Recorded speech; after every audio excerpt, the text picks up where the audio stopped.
నమస్తే,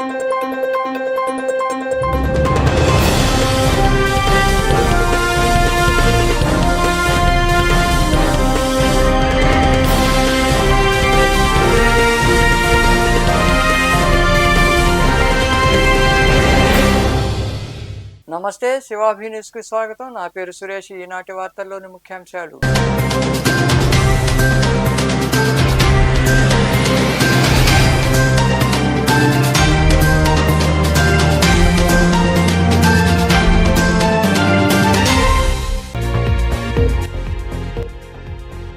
పంబలేరుపై వంతెన నిర్మాణం నత్తనడక.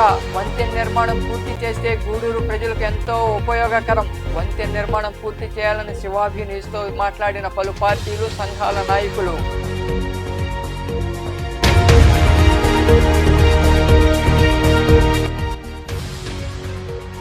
పౌరులందరికీ సమాన హక్కులు. గూడూరులోని కోర్టు భవనంలో నిర్వహించిన మానవ హక్కుల దినోత్సవంలో పాల్గొని అధికారులు, పోలీసులతో చర్చించిన 7వ అదనపు జిల్లా న్యాయమూర్తి షమ్మీ పర్వీన్ సుల్తానా బేగం.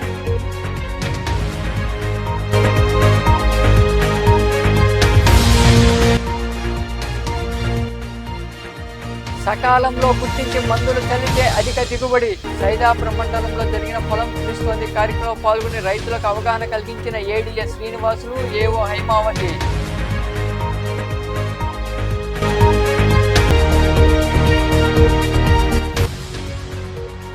సాగునీటి సంఘాల జాబితాలో అవకతవకలు. మనుగోలులోని రెవెన్యూ కార్యాలయంలో అధికారులకు వినతి పత్రం అందజేసిన అనంతరం మాట్లాడిన కాంగ్రెస్ పార్టీ నెల్లూరు జిల్లా అధికార ప్రతినిధి నారపరెడ్డి కిరణ్ కుమార్ రెడ్డి. ప్రజలకు ఉపయోగపడే అన్ని వంతెనలు గూడూరులో అసంపూర్తిగానే ఉన్నాయి. పనులు నత్తనడకన సాగుతుండటంతో ప్రజలు అసంతృప్తి వ్యక్తం చేస్తున్నారు. ఎన్నేళ్లకు వంతెనలు పూర్తవుతాయని ముక్కున వేలేసుకుంటున్నారు. ఈ క్రమంలో భాగంగానే పంబలేరు కాలువపై నిర్మిస్తున్న వంతెన నిర్మాణం ముందుకు సాగకపోవడంతో వాహన చోదకులు అవస్థలు పడుతున్నారు. పంబలేరు కాలువ వంతెన పనులపై శివాభి న్యూస్ కథనం. పూర్వం జాతీయ రహదారి లేని రోజుల్లో గూడూరులోని బజారు వీధి గుండానే వాహన రాకపోకలు జరిగేవి.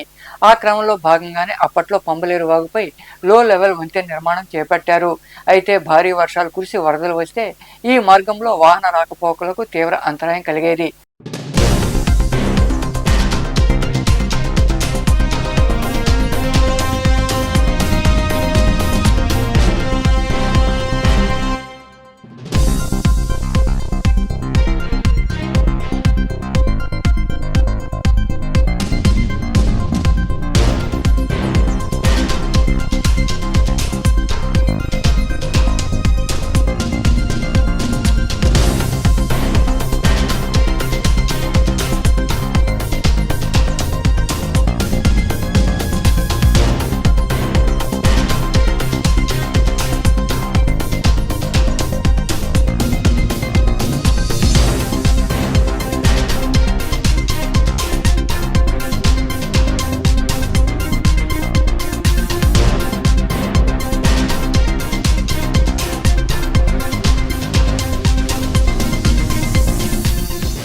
అప్పట్లో నిర్మించిన లో లెవెల్ వంతెన కూడా శిథిలావస్థకు చేరుకుంది.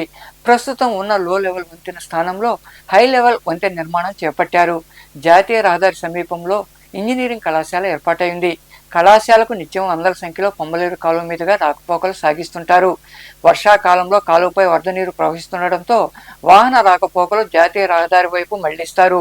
గత 30 ఏళ్ల క్రితం పంబలేరు వాగుపై ప్రవహిస్తున్న వరద నీటిని దాటే క్రమంలో టూరిస్టు బస్సు కొట్టుకుపోయింది. అప్పటి ప్రమాదంలో 40 మంది మృతి చెందారు. ఆనాటి నుండి హై లెవెల్ వంతెన కట్టాలని ప్రజలు డిమాండ్ చేస్తూ ఉన్నారు. ఎట్టకేలకు 2019లో టీడీపీ ప్రభుత్వం 18 కోట్ల రూపాయల వ్యయంతో వంతెన నిర్మాణ పనులకు శంకుస్థాపన చేసింది. ప్రారంభంలో పనులు వేగంగా జరిగాయి. ఆ తర్వాత నత్తనడకన పనులు జరుగుతుండటంతో వంతెన నిర్మాణం నీటికి పూర్తి కాలేదు. ఇప్పటికీ 80% పనులు పూర్తయినట్టు సమాచారం. నెల్లూరు నుండి గూడూరుకు రాకపోకలు సాగించేవారు వర్షాకాలంలో చుట్టూ తిరిగి రావాల్సిన పరిస్థితి నెలకొంది. అంతేకాకుండా కొందరు విద్యార్థులు వరద నీటిని కూడా లెక్క చేయకుండా నీటి ప్రవాహంలోనే పంబలేరు కాలువ దాటుతుండడం కూడా ప్రమాదాలకు సంకేతాలుగా కనిపిస్తున్నాయి.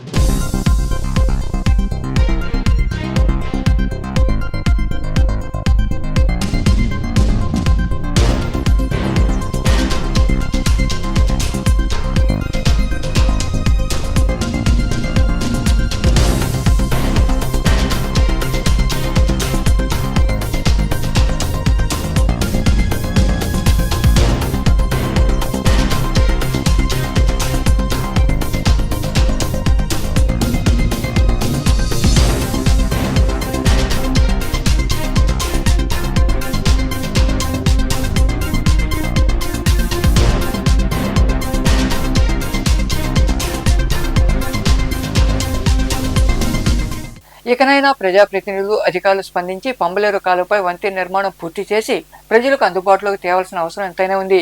ఇదే విషయమై స్థానికులు శివాభినిస్తో మాట్లాడారు. వంతెన నిర్మాణాన్ని పూర్తి చేయాలని కోరారు. టౌన్ నుంచి పోవాలంటే నెల్లూరుకు పోవాలంటే చాలా దగ్గర, కానీ పంబలేరు బ్రిడ్జి 2019లో అప్పటి టీడీపీ ప్రభుత్వం దాన్ని నిర్మాణానికి పూనుకుంది. ప్రజలు ఇబ్బందులను దృష్టిలో పెట్టుకొని అప్పుడు మన సునీల్ గారు ఎమ్మెల్యేగా కొనసాగుతున్నారు. అప్పుడు టీడీపీ ప్రభుత్వంలో అది అప్పటి 2019 నుంచి నత్తనడక నడుస్తూ ఎంతోమంది కాంట్రాక్టర్లు మారిపోతూ ఉన్నారు. దాన్ని అది అట్లాగే ఆగిపోతుంది. ఆ నుంచి వందలాది మంది, వేల మంది ఆశంకర పిల్లకాయలు రావడం పోవడం, నిత్యం వ్యాపారస్తులు పోవడం, బస్సులు కానీ ఆర్టీసీ బస్సులు కానీ ఇట్లా పోలేని పరిస్థితి ఏర్పడుతూ ఉంది. వచ్చేటప్పుడు బండ్లు కూడా పడిపోతున్నాయి. కాంగ్రెస్ కూడా ఆ స్కూటర్లో 2 వీలర్స్ అయితే కింద పడిపోతున్నారు, ఆటోలు కూడా తిరగబడిపోతున్నాయి. దిగేటప్పుడు ఎక్కేటప్పుడు అయితే బండ్లు అయితే ఆగిపోతున్నాయి. పైనుంచి బండ్లు గొల్లుకొని గుద్దుకుంటున్నాయి. ఇట్లాంటి సంఘటనలు జరుగుతున్నాయి. దయచేసి మరలా కూడా ఆ రోజు ప్రభుత్వం టీడీపీ ప్రభుత్వం హయాంలో దాన్ని మొదలుపెట్టారు.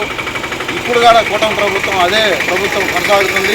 దయచేసి మన ఎమ్మెల్యే గారు పట్టణ ప్రజలు, ఆటో కార్మికులు పరిస్థితులను దృష్టిలో పెట్టుకొని దయచేసి ఆ బ్రిడ్జిని ఇటీవల గూడూరులో ఏంటంటే సుమారు పాటు ఈ సల్లకాలవ పంబలేరు బ్రిడ్జి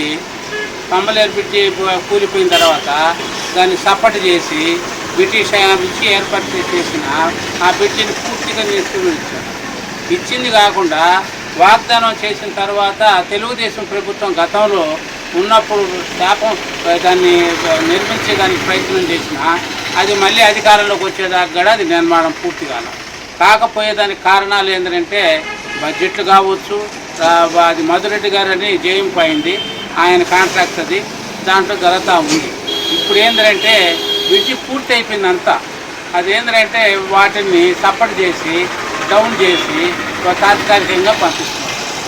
4 చినుకులు పడ్డాయంటే అది జారిందంటే చాలా ప్రమాదకరం. ఎందుకంటే చాలా ఎత్తులో ఉంటుంది. అది జారిందంటే భార్య బిడ్డ వాళ్ళు వస్తూ ఉంటే ప్రమాదం. అది కాకుండా అప్పుడప్పుడు దానికి అడ్డకట్టేస్తున్నారా, దారి ఉందా లేదా తెలియక గూడూరు ప్రజలు అట్ట పోవడం, మళ్ళీ ఆయన తిరుక్కొని రావడం. సరే, ఇప్పుడు ఏంటంటే పరిస్థితి, దాన్ని తెలుగుదేశం ప్రభుత్వం వచ్చింది, సునీల్ గారు చైర్మన్ ఎమ్మెల్యే అయినప్పుడు దాన్ని తయారు చేస్తామని చెప్పినప్పటికీ ఇప్పుడు కాల ఇవన్నీ కూడా చిన్నవి డబ్బుతో కూడిందే కాదండంలా. కనీసం చిన్నటి కూడా చేయకపోతే ఇప్పుడు నేషనల్ హైవేకి దీనికి జాయిన్ చేసేదానికి పెద్ద సమస్య కాదు. వాళ్ళకి డబ్బులు ఏదో రావాలని వాళ్ళు అవకాశం ఇవ్వడం. దానికని ఏంటంటే ఇప్పటికైనా సరే ప్రజలు ఆర్టీసీ బస్సు పోవాలంటే ఇప్పటికేంటంటే ఆర్టీసీ కాడికి పోవాలా, ఆర్టీసీ కాడికి పోవాలంటే ఆడికి 20 రూపాయలు, వీరాడిపల్లి నుంచి పోవాలంటే 20 రూపాయలు, 40 రూపాయలు బస్ ఛార్జ్ అంతా బస్సులకే అవుతుంది, దీనికే అవుతుంది ఆటోలు, మళ్ళీ బస్ ఛార్జ్. రాత్రిలో పరిస్థితి ఏంటంటే రావాలంటే నెల్లూరు నుంచి ఇక్కడ పరిస్థితి ఏంటంటే తిరిగి రావాలంటే అది ఇంచుమించు 6-7 కిలోమీటర్లు. దేశంలోని పౌరులందరికీ సమాన హక్కులు రాజ్యాంగం కల్పించిందని 7వ అదనపు జిల్లా న్యాయమూర్తి షమ్మీ పర్వీన్ సుల్తానా బేగం తెలిపారు. గూడూరు 2వ పట్టణ పరిధిలోని కోర్టు భవనంలో నిర్వహించిన మానవ హక్కుల దినోత్సవంలో పాల్గొని మాట్లాడారు. 2వ పట్టణ పరిధిలోని కోర్టు భవనంలో మానవ హక్కుల దినోత్సవాన్ని నిర్వహించారు. ఈ సందర్భంగా ఏర్పాటు చేసిన కార్యక్రమంలో పాల్గొన్న 7వ అదనపు జిల్లా న్యాయమూర్తి షమ్మీ పర్వీన్ సుల్తానా బేగం ఈ నెల 14వ తేదీ నిర్వహించే లోక్ అదాలత్పై అధికారులతో చర్చించారు. అనంతరం షమ్మీ పర్వీన్ సుల్తానా బేగం మాట్లాడుతూ రాజ్యాంగం కల్పించిన హక్కులను ప్రతి ఒక్కరికి సమానంగా అమలు చేయాలన్నారు. ఇందులో భాగంగానే Lok Adalat, human rights, legal aid వంటి కల్పించారని తెలిపారు.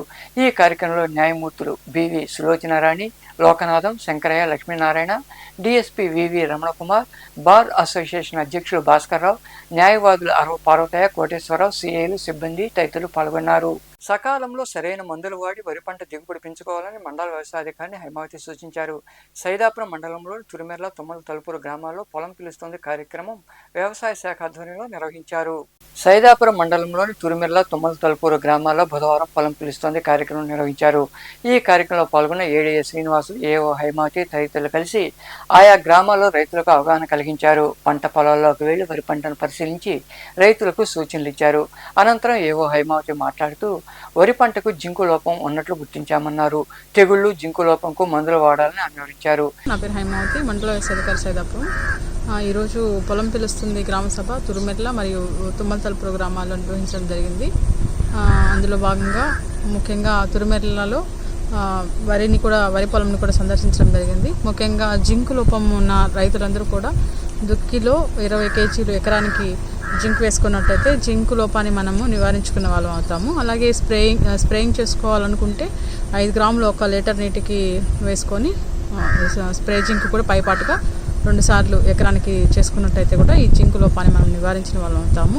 అయితే జింకు లోపం ఉన్న వరికి అలాగే అగ్గి తెగులుకి మనము కనుక్కోవాల్సిన అవసరం ఉంది. జింకు లోపం ఉన్నట్టయితే ఆకులు అనేటివి ఇటుకరాయి కలర్లో ఉండడము, అలాగే వంచినప్పుడు పటపట అనే సౌండ్ రావడం కూడా ఈ జింకు లోపం యొక్క లక్షణాలు. అదే అగ్గి తెగులు అయితే మనకి నూలికండ ఆకారంలో ఉన్నట్టు మనకి మచ్చలు కనపడతాయి. తప్పనిసరిగా అగ్గి తెగులకైతే ట్రైసైక్లోజోల్ని, అలాగే జింకుకైతే జింక్ సల్ఫేట్ని కూడా మనము రైతులందరూ కూడా. ఈ కార్యక్రమంలో వ్యవసాయ శాఖ సిబ్బంది తదితరులు పాల్గొన్నారు. నెల్లూరు విజయవాడ జాతీయ రహదారిపై కంటైనర్ లారీ బోల్తా పడింది. ఒంగోలు సమీపంలో దట్టమైన పొగమంచు కారణంగా ఈ సంఘటన చోటు చేసుకుంది. కంటైనర్ ముందు భాగం డివైడర్ పైన నిలిచిపోగా కంటైనర్ రోడ్డుకు అడ్డంగా పడిపోయింది. ప్రమాదానికి గురైన కంటైనర్ చెన్నై నుండి రాజస్థాన్ వెళ్తున్నట్టు డ్రైవర్ తెలిపారు.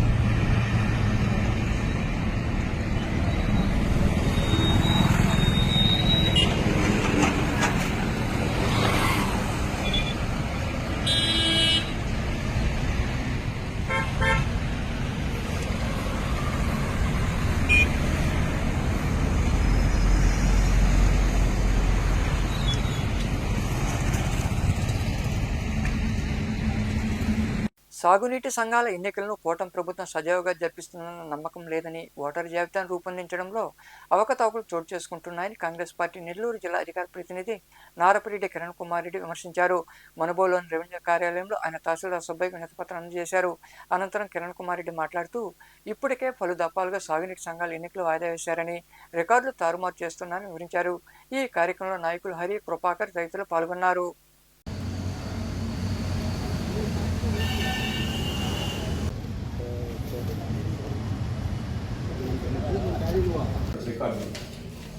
ల్యాండ్ గవర్నమెంట్ ల్యాండ్ పిఎంఆర్ గుజ్జియా రామాయణ పెరుగుతుంది.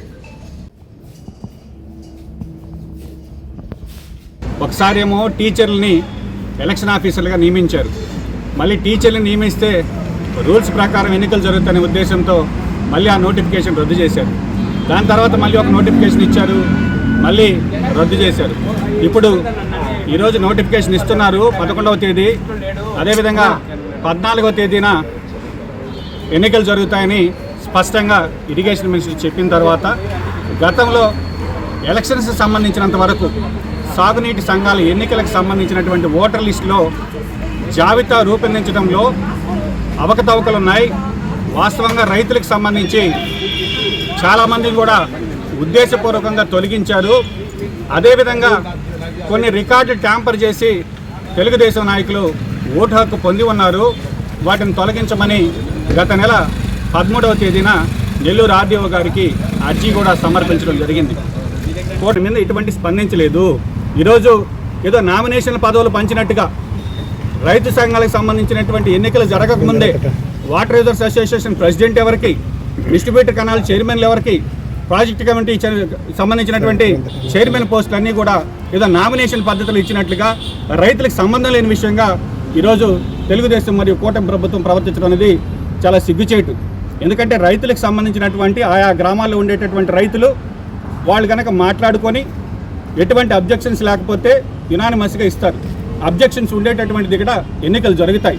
ఇవేం పట్టించుకోకుండా ఈరోజు పదవులు నామినేటెడ్ పార్టీ పదవులు పందారం చేసినట్టుగా అదేమంటే మాట్లాడితే మేము పార్టీ ఫండ్లు ఇచ్చున్నాం, డబ్బులు ఇచ్చున్నాం, పదవులు మాకే రావాలనేటటువంటి తీరులో ఈరోజు తెలుగుదేశం నాయకులు మాట్లాడుతున్నారంటేనే ఒకసారి ఈ ప్రభుత్వం యొక్క పనితీరు. సోషల్ యాక్టివేషన్లపై కక్ష సాధింపు చర్యలు కూటమి ప్రభుత్వంలో కొనసాగుతున్నాయని, ఇందులో భాగంగా సైదాపురం మండలం చాగనం పంచాయతీకి చెందిన సోషల్ మీడియా యాక్టివిస్ట్ చిరంజీవిపై తప్పుడు కేసులు పెట్టి పోలీసులు అరెస్టు చేశారని వైకాపా తిరుపతి జిల్లా అధ్యక్షుడు నేదురుమల్లి రామ్కుమార్ రెడ్డి పేర్కొన్నారు. వాకాళ్ళు ఏర్పాటు చేసిన మీడియా సమావేశంలో ఆయన మాట్లాడుతూ పోస్టులు పెడితే 41A నోటీస్ ఇవ్వాల్సి ఉన్నా అలా చేయలేదన్నారు. చిరంజీవికి అండగా ఉంటామని, నాయకులందరూ కలిసి పనిచేస్తారని నేదురుమల్లి రామ్కుమార్ రెడ్డి స్పష్టం చేశారు. మొన్న బడ్జెట్ లో మాత్రం 2500 కోట్లు బాకీ గత ప్రభుత్వం బకాయి ముందుకు వచ్చింది. 2019లో తెలుగుదేశం ఓడిపోయినప్పుడు వైఎస్ఆర్ కాంగ్రెస్ పార్టీ వచ్చినప్పుడు ఆ పార్టీ పెట్టిన బకాయి అక్షరాల 2200 కోట్లు. ఆ సంవత్సరం ఫీజు రియంబర్స్మెంట్ మరో 2000. అదే సంవత్సరం ఫుల్ రియంబర్స్మెంట్ కింద 450 కోట్లు అదనంగా రిలీజ్ చేయాల్సి వచ్చింది. మొత్తం కలిపి 4650 కోట్ల రూపాయలు జగన్మోహన్ రెడ్డి గారు మొదటి సంవత్సరంలోనే ఫీజు రియంబర్స్మెంట్ కింద పాత బకాయిలు కూడా చెల్లించాడు. మరి మీరు దేనికోసం నడుస్తా ఉంటారు? ఆ ప్రభుత్వం పెట్టింది, ఆ ప్రభుత్వం పెట్టిందని. సరే, ఆ ప్రభుత్వం పెట్టింది అన్నారు, దానికి క్లియర్ చేయడానికి ఏమైనా అడుగులు పడుతున్నాయా? 2 బకాయిలు అయిపోయినాయి, 2 క్వార్టర్లు అయిపోయినాయి. బడ్జెట్ లో ఎంత పెట్టారు? 2300. ఏమి ఇవ్వాలనుకున్నారు? బకాయే 2500 కోట్లు. మీరు బడ్జెట్ లో పెట్టింది దానికన్నా తక్కువ. ఇక ఈ సంవత్సరం ఇవ్వాలి. స్టూడెంట్ దగ్గర నుంచి కలెక్ట్ చేయొద్దా అన్నారు. టీచర్లకి శాలరీలు ఇవ్వాలి. గవర్నమెంట్ ఏమైనా గ్యారంటీ ఇస్తుందా? మేము ఇంకా చూస్తున్నాము. 6 నెలలు అయిందంటే మేము కూడా ఓపిక చూస్తా ఉన్నాం, వెయిట్ చేస్తా ఉన్నాం. టైం వచ్చినప్పుడు ప్రజల తరఫున ప్రభుత్వ దృష్టికి తీసుకోవాల్సిన బాధ్యత మా మీద ఉంది కాబట్టి తప్పకుండా పని చేస్తాం. ఒక ప్రయత్నం చేశారు చిరంజీవి మీద, ఫెయిల్ అయింది. సమిష్టిగా ఉంటే పార్టీ నాయకులందరం, మీడియా మిత్రుల సహకారం, మా లీగల్ టీం మరొకసారి అందరికీ ధన్యవాదాలు తెలుపుతూ, ప్రతి ఒక్క కార్యకర్త వెంట మన పార్టీ ఉంటుంది. ప్రజల కోసం పోరాడతాము, ప్రజల వెంటే ఉంటామని ప్రజలకు మరొకసారి తెలియజేస్తూ, ఈ నిరసన కార్యక్రమాలు, కలెక్టర్కి వినతి పత్రాలు ఎందుకు చేస్తున్నామంటే ప్రజలకు తెలియజేస్తున్నాం, ప్రజల వాణి వినిపిస్తున్నాం. ఎవరన్నా ఏమయ్యా మాకు రైతులు ఆయన 15,000 ఇస్తా ఉన్నాడు, 15,000 17,000 13,500 దాన్ని 15 చేస్తా ఉన్నాం. ఆయన మనం 15 చేస్తా ఉన్నాం. 13,500 అమౌంట్ కొట్టాయిస్తా ఉంటే దాన్ని 15,000 చేస్తా ఉంటే. సాగునీటి ఎన్నికల నిర్వహణకు ఉపాధ్యాయులకు శిక్షణ తరగతులు నిర్వహించారు. మనుబోలులో జరిగిన కార్యక్రమంలో పాల్గొన్న తహసీల్దార్ సుబ్బయ్య మాట్లాడుతూ, ఈ నెల 14వ తేదీన సాగునీటి సంఘాల ఎన్నికలను అన్ని ప్రభుత్వ పాఠశాలలో నిర్వహిస్తామన్నారు. మొత్తం 10,813 మంది ఓటర్లు ఉన్నారని, పోలీసుల సహకారంతో సజావుగా ఎన్నికలు జరిపిస్తామని ఆయన వివరించారు.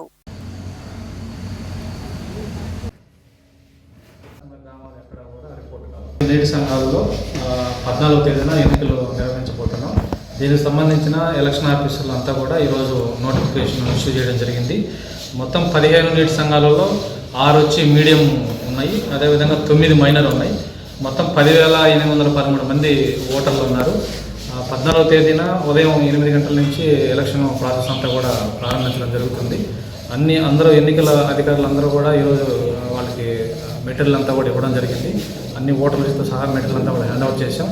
14 ఉదయము ఎన్నికలు పూర్తి స్థాయిలో నిర్వహించి ఎలాంటి ఎక్కడ అవాంతరాలు జరగకుండా అన్ని చర్యలు పోలీసు వారితో. జనసేన పార్టీ రాష్ట్ర ప్రధాన కార్యదర్శి కొణిదెల నాగబాబుకు రాష్ట్ర కేబినెట్లో మంత్రి హోదా కల్పిస్తున్నట్లు సీఎం చంద్రబాబు ప్రకటించడం పట్ల శ్రేణులు సంబరాలు జరుపుకుంటున్నారు. గూడూరులోని పార్టీ కార్యాలయంలో జిల్లా ఉపాధ్యక్షులు చంద్రశేఖర్ తదితరులు కేక్ కట్ చేసి సంబరాలు చేసుకున్నారు. అనంతరం వారు మాట్లాడారు. ఈ కార్యక్రమంలో నాయకులు మోహన్, నాగార్జున, వంశీకృష్ణ, సాయి, సనత్, వెంకటేష్, సుమన్ తదితరులు పాల్గొన్నారు. జనసేన పార్టీ రాష్ట్ర ప్రధాన కార్యదర్శి శ్రీ కొణిదెల నాగేంద్రబాబు గారికి కూటమి ప్రభుత్వం మంత్రి పదవిని ప్రకటించిన సందర్భంగా ఈరోజు గూడూరు జనసేన పార్టీ కార్యాలయం ముందు కేక్ కట్ చేసి జన సైనికులు అలాగే మెగా అభిమానులందరూ సంతోషాన్ని వ్యక్తం చేస్తున్నాం.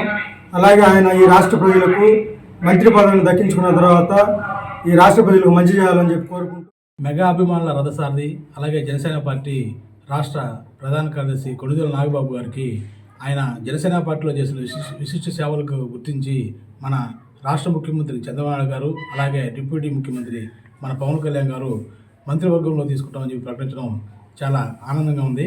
ఒక మెగాభిమానిగా, ఒక జన సైనికులుగా. అలాగే ఆయన రాబోయే రోజుల్లో మంత్రి పదవి స్వీకరించి నిరుపేదలకి న్యాయం చేయడంతో పాటు అలాగే రాష్ట్రాభివృద్ధికి కూడా ఆయన పూర్తిగా తోడ్పాటు అందిస్తారని చెప్పి మేము నమ్ముతూ ఈ అవకాశం నాగబాబు గారికి అవకాశం కల్పించిన ముఖ్యమంత్రి చంద్రబాబు గారికి, అలాగే డిప్యూటీ ముఖ్యమంత్రి మన పవన్ కళ్యాణ్ గారికి మరోసారి మేము కృతజ్ఞతలు తెలియజేసుకున్నాము. జై జనసేన, జై టీడీపీ, జై హింద్. ఓజిలి మండలంలోని ఆచార్ల పాలపల్లి గ్రామంలో గ్రామదేవత పుట్టాలమ్మ స్థలం ధ్వంసం చేసి నాగపడిగలను జేసీబీ యంత్రంతో పూడ్చివేసిన ఘటనపై విచారణ చేసి న్యాయం చేయాలని గ్రామ నాయకుడు వెంకట సుబ్బయ్య శెట్టి కోరారు. గ్రామంలో జరిగిన రెవెన్యూ సదస్సులో ఆయన తహసీల్దార్ పద్మావతి ఫిర్యాదు చేశారు. ఇంకా పలు సమస్యలపై రైతులు, స్థానికులు, అధికారులకు వినతులు అందజేశారు. ఈ కార్యక్రమంలో వివిధ శాఖల అధికారులు, నాయకులు తదితరులు పాల్గొన్నారు.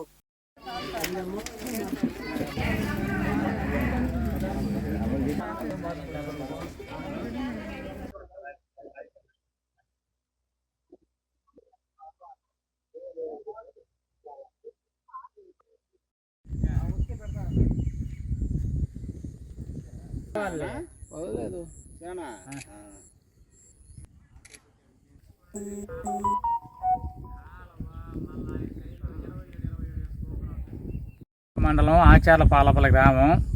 ఆ చోటు వచ్చేసి సర్వే నంబరు 30.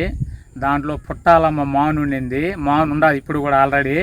పక్కన గుడి కట్టుకున్నాం, కానీ ఆడ కూడా కొలుస్తాం ఏమని. అంకమ్మ మాను ఉండదు ఆడ. నాగపడగలు, సుబ్రహ్మణ్యం స్వామి పుట్ట అన్నీ ఉన్నాయి. ఇప్పుడు అనాదిగా ఉండింది, ఈ బుద్ధి కొత్తదిగా కాదు. ఈ సంవత్సరం ఒక నెల క్రితం కడివేటి రమణయ్య ఆయన మేము ఊర్లో లేని టైంలో జేసీబీ తీసుకొచ్చి పంట కాలం ఉండింది. పంట కాలవని అతని కైలో ఉన్న బండల్ని మొత్తం కొట్టి జేసీబీతో నాగపడగలు బూట్ చేసి ఆడికి పుట్టకాడికి బాగాలేకుండా అవకాశం లేకుండా చేసేసి పొల్లుగట్ట మరిగా పోసేసినాడు. గ్రామస్తులు కూడా కొంతమంది చూసి ఇంత దుర్మార్గం కూడా చేస్తారని అడిగినారు. మీరు చూడండి. ఇప్పుడు ఆయనకి ఏం సంబంధం అక్కడ? ఆ కై అయింది. అంటే ఎంత ఇస్తూనే ఉంటుంది ఆయన ఎంత 9 సెంట్లో ఏముండదు ఆయన పట్టాలు. 9 సెంట్లో 10 సెంట్లో ఉన్నది ఆయన పట్టాలు. ఇప్పుడు ఎంత ఆక్రమించుకున్నాడు? అదంతా కొలిస్తే ఎంత ఆక్రమణలో ఉండే తెలిసిపోతుంది. కనీసం దేవుళ్ళే కాబట్టి పంట కాలని కూడా కొట్టిపోసేసినారు. మీరు చూసుకున్నారు. అది పంట కాలని కూడా కొట్టిపోసేది మీరే చూసినారు. సుమారు ఎంత? సుమారుగా నేను కొలత వేసేసే చెప్తాను ఎంత ఉండేది అని. మీరే గవర్నమెంట్ వచ్చాడు చూడమని కోరిన ఇప్పుడు ఎంఆర్ఓ గారిని. ఏం చెప్పిందా? ఏదో పంపిస్తానని చెప్పింది. ముందు పంచాయతీ సెక్రటరీ రావాలి, విలేజ్ అయితే అన్నది. విలేజ్ కాదమ్మా, సర్వే నెంబర్ 30/31 అని చెప్పిన. ఇది గ్రామదేవత అని ఒకటి దేవుడు కాదు, అందరికీ దేవుడు భగవంతుడు. ఆయన భగవంతుడైతే ఆ కడివేట అయినా జేజీబీ పెట్టి కొట్టి మట్టి నాగపడిగుంటే నాగపడిగుని కూడా పూర్తి చేసినాడు. ఇంకేం కావాలా? నేను ఇంకొక సంగతి కూడా అడిగిన వాడిని, తెలుగున్నవాడైతే, నువ్వు క్రైస్తవుల్లో చేరినావని భగవంతులందరూ పూర్తి చేస్తావు కూడా అడిగిన. మనుబోలులో కొలువై ఉన్న విష్ణు దేవాలయంలో ఏకాదశి పర్వదిన సందర్భంగా స్వామి అమ్మవార్లను విశేషంగా అలంకరించి ప్రత్యేక పూజలు చేశారు. భక్తులు ఇరుగా పాల్గొని స్వామి అమ్మవార్లను దర్శించుకుని తీర్థప్రసాదం స్వీకరించారు. అనంతరం అన్నదాన కార్యక్రమం జరిగింది. ఉభయదాతలుగా మారవరెడ్డి, రమణారెడ్డి, సరసమ్మ దంపతులు వ్యవహరించారు. అలాగే పినకొండ సుధాకర్, కలికి వినిల్, పొట్టి సుబ్బారావు, కాండ్ర భాను, హర్నాథ్ రెడ్డి, శివమ్మ, నిర్మలమ్మ తదితరులు కార్యనిర్వాహకులుగా వ్యవహరించారు.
కోటపట్టణం శ్యామసుందరపురం సమీపంలోని చల్లకాలం నది ఒడ్డున వెలసిన శ్రీ అంకమ్మ తల్లి ఆలయంలో అమ్మవారికి ప్రత్యేక పూజలు నిర్వహించారు. భక్తులు ఇరుగా పాల్గొని అంకమ్మ తల్లిని దర్శించుకుని తీర్థ ప్రసాదాలు స్వీకరించారు.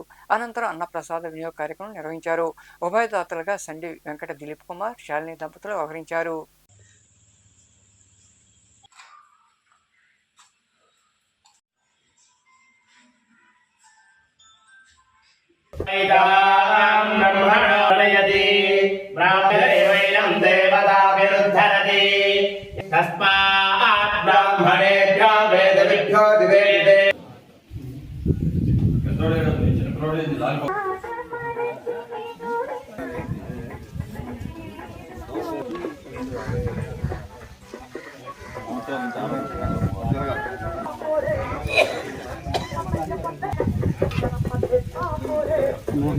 ఇక్కడ నల్లపల్లి జగన్మోహన్ రెడ్డి గారు చైర్మన్ గారు ఆధ్వర్యంలో గూడపాకల సుబ్బారావు గారు దాతృత్వంలో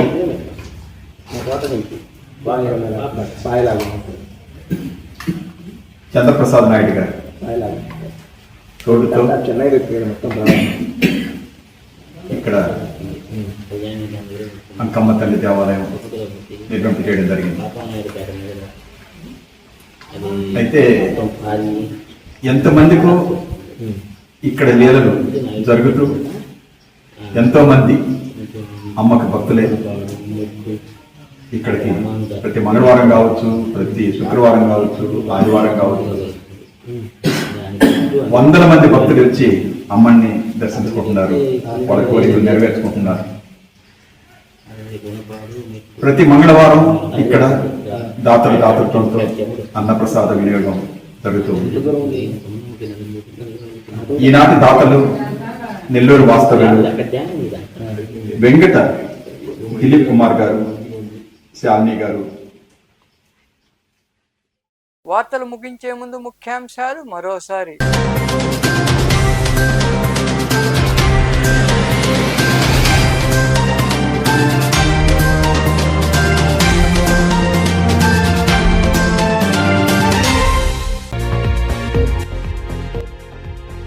పంబలేరుపై వంతెన నిర్మాణం నత్తనడక. వంతెన నిర్మాణం పూర్తి చేస్తే గూడూరు ప్రజలకు ఎంతో ఉపయోగకరం. వంతెన నిర్మాణం పూర్తి చేయాలని శివాభి న్యూస్తో మాట్లాడిన పలు పార్టీలు, సంఘాల నాయకులు.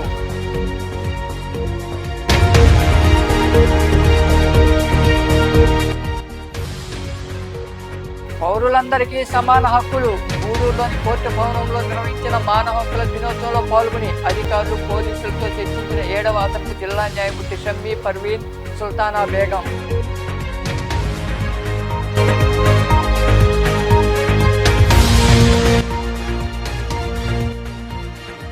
సకాలంలో గుర్తించి మందులు చల్లితే అధిక దిగుబడి. సైదాపురం మండలంలో జరిగిన పొలం పిలుస్తోంది కార్యక్రమంలో పాల్గొని రైతులకు అవగాహన కలిగించిన ఏడీఎస్ శ్రీనివాసులు, ఏఓ హైమావతి.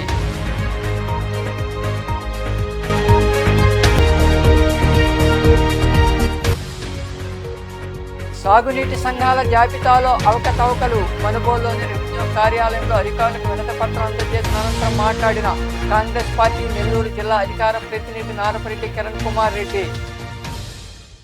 ఈ వార్తలు ఇంతటితో సమాప్తం. తిరిగి ప్రసారమయ్యే శివాభినిస్లో మళ్ళీ కలుద్దాం. అంతవరకు సెలవు. నమస్తే.